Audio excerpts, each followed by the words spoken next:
Bonjour à tous et bienvenue. Nous sommes ravis de vous inviter à une exploration du musée d'art et d'histoire de Provence.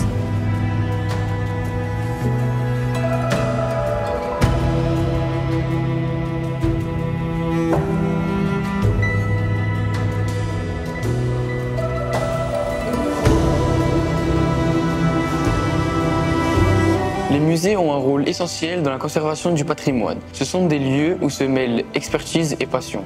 Préparez-vous à découvrir ce patrimoine vu par des professionnels des musées, mais aussi des métiers d'art. Préparez-vous et suivez-moi. Quelles sont les thématiques des collections ? Alors c'est un musée d'art et d'histoire de Provence qui regroupe des collections qui vont parler de la vie en Provence de la préhistoire jusqu'à aujourd'hui. Donc on a des collections archéologiques, on a du beaux-arts, vous voyez, des tableaux, on a du mobilier, on a de la céramique, on a de l'ethnologie, c'est-à-dire tous les objets qui vont être des outils par exemple, ou des machines, ou des jouets, tout ce qui va conserver la vie quotidienne en fait, tout ce que vous avez chez vous. Mais nous, c'est des objets un petit peu plus anciens, 17, 18, 19e siècle. On a des collections aussi de costumes, de bijoux, d'accessoires, et aussi des collections qui vont parler de l'artisanat et de l'industrie en Provence. En quoi consiste votre métier ? Alors moi je suis chargée des collections. Mon métier, le principe, c'est de prendre soin des objets qui sont dans le musée en les inventoriant. C'est-à-dire qu'il va falloir noter tout ce qui concerne l'objet dans une fiche d'inventaire, faire des recherches sur cet objet pour pouvoir le dater, savoir qui l'a réalisé. Y a-t-il des études à faire en particulier pour faire ce métier ? Alors aujourd'hui, pour être régisseur des collections, il existe un master qui s'appelle Régie des collections, il me semble. Après, tu peux venir d'un petit peu partout, c'est-à-dire qu'il faut avoir fait de l'histoire de l'art si tu veux être chargé des collections. Il faut connaître un petit peu l'art, les arts décoratifs, il faut connaître la vie au 19e siècle ou au 18e siècle, il faut connaître l'histoire en fait.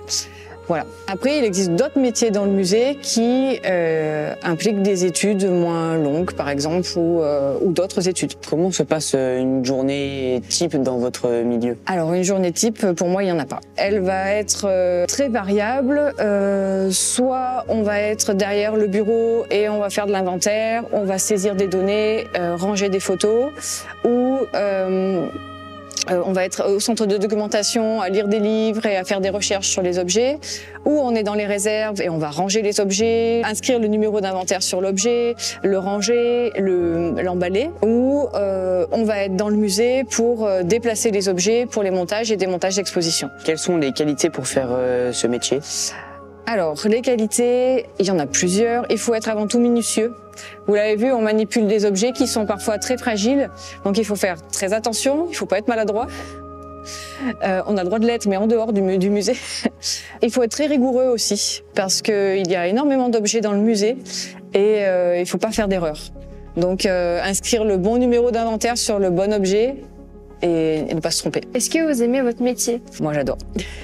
On est à la fois derrière l'ordi, on est debout avec les objets, et puis je suis en contact avec des objets qui ont une histoire et qui sont juste magnifiques en fait. Comment vous voudriez finir votre carrière ? Ça, c'est une bonne question. Dans la fonction publique, on a les moyens de progresser dans la carrière en passant des concours. Donc, je pourrais devenir responsable scientifique en passant le concours A et diriger une équipe, ou je pourrais devenir conservatrice si je passais le concours de conservateur du patrimoine. Donc, je pourrais diriger un musée. Est-ce que c'est ce que je vais faire ? Je sais pas. C'est un peu comme reprendre des études, hein. Il faut repasser un examen. C'est compliqué.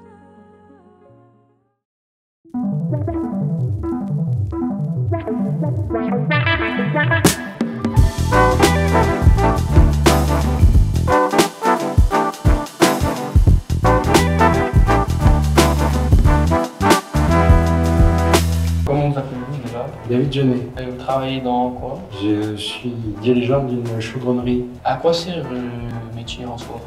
De chaudronnerie ? Oui. C'est plus dans la création ou dans la réparation ? C'est 80% de ce qu'on appelle des ouvrages neufs et 20% de réparation ou en termes anglophones dit upcycling, c'est-à-dire une remise à niveau de l'ancien. En quoi consiste votre métier? Alors bon, premièrement, c'est de gérer une entreprise. Oui. Donc aujourd'hui, on est 8, donc c'est ma première mission. Ma deuxième mission, c'est de travailler avec les clients, actifs ou à venir, pour définir les nouveaux projets. Après, c'est de dessiner. Une de mes plus grandes activités, c'est le dessin technique. Après, c'est d'organiser l'atelier. Quel est votre parcours professionnel? Je suis ingénieur en génie chimique, mais ça existe plus. Aujourd'hui, c'est ingénieur en génie des procédés. Donc à l'origine, je suis chimiste. Aimez-vous votre métier? J'aime mon métier. Est-ce que vous êtes heureux dans ce que vous faites? C'est-à-dire que, est-ce que vous voulez vraiment finir votre métier, enfin votre vie dans ce métier? Ou vous êtes comme ça, c'est un acheminement? J'ai eu plein de vies dans ma vie. Donc est-ce que ça sera la dernière? Je sais pas. Est-ce que j'ai été malheureux dans toute ma vie professionnelle? Ça n'a jamais été le cas. Et si j'ai changé à chaque fois, c'est pour pas l'être. Donc est-ce que ça sera ma dernière? J'ai pas de boule de cristal, je peux pas te répondre. Pourquoi pas? Est-ce que c'est fréquent de se blesser dans le cadre de votre métier? Blessé? Oui.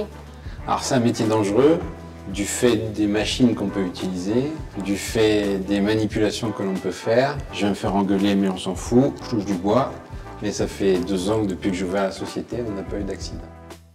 Comment tu penses que le musée il pourrait s'améliorer, qu'il soit plus attractif, etc.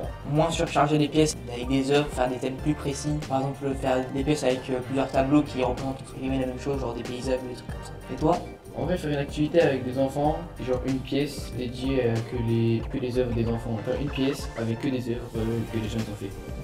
Et avec ça, ou alors faire un rallye où il faut trouver des œuvres dans tout le musée, où tu prends en photo les œuvres et comme ça, moi je fais une truc après, une trousse ou un truc comme ça. Ok. Il faudrait une salle dédiée à l'expo des travaux des élèves et un jeu à destination de tout le public. Alors j'aimerais que le musée soit équipé de casques de réalité virtuelle pour voir le bâtiment avant.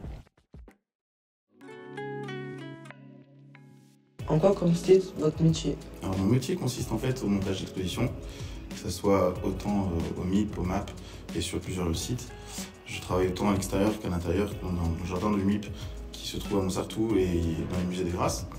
Et je m'occupe de faire le lien en fait en plusieurs services, entre le service des collections, le service des publics et le service le pôle scientifique.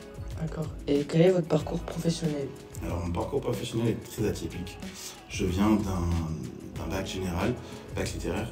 Je suis passé après par une école de commerce et suite à cela, j'ai complètement changé d'axe dans la vie. Je suis parti dans le bâtiment et j'ai passé un CAP maçonnerie, CAP carrelage et je me retrouve aujourd'hui à travailler de mes mains. Qu'est-ce que vous souhaitiez faire enfant? Alors enfant, je souhaitais en fait travailler dans le monde du commerce, monter mon commerce de vêtements. Quelles sont les évolutions professionnelles possibles dans votre métier? Encadrer en fait des techniciens, être responsable d'une équipe. Et quelle est la particularité de la fonction de technicien en musée? Alors la particularité des fonctions qu'on a dans les musées, ils sont très variés. On peut très bien toucher aux collections périodiquement, que ce soit le montage d'exposition ou que ce soit en fait un démontage ou de l'entretien en fait de certaines salles. Et on a l'entretien aussi général de tous les bâtiments. Donc c'est très varié. D'accord. Quelles compétences sont nécessaires pour exercer votre métier? Alors, les compétences, il faut avoir un état d'esprit qui est très ouvert. Il faut avoir une rapidité dans tout ce qu'on doit agir en fait. Il faut être très serein pour toucher à tout ce qui est collection, avoir une patience et surtout en fait être sûr de ce qu'on doit faire. D'accord. Et quel est votre meilleur souvenir? Mon meilleur souvenir était une exposition sur Dior où on a pu toucher à des robes qu'on peut voir à la télé, qui sont des pièces uniques et qui sont des belles pièces. Et on a travaillé avec les maisons directement, avec certains services. Et c'était un très bon moment.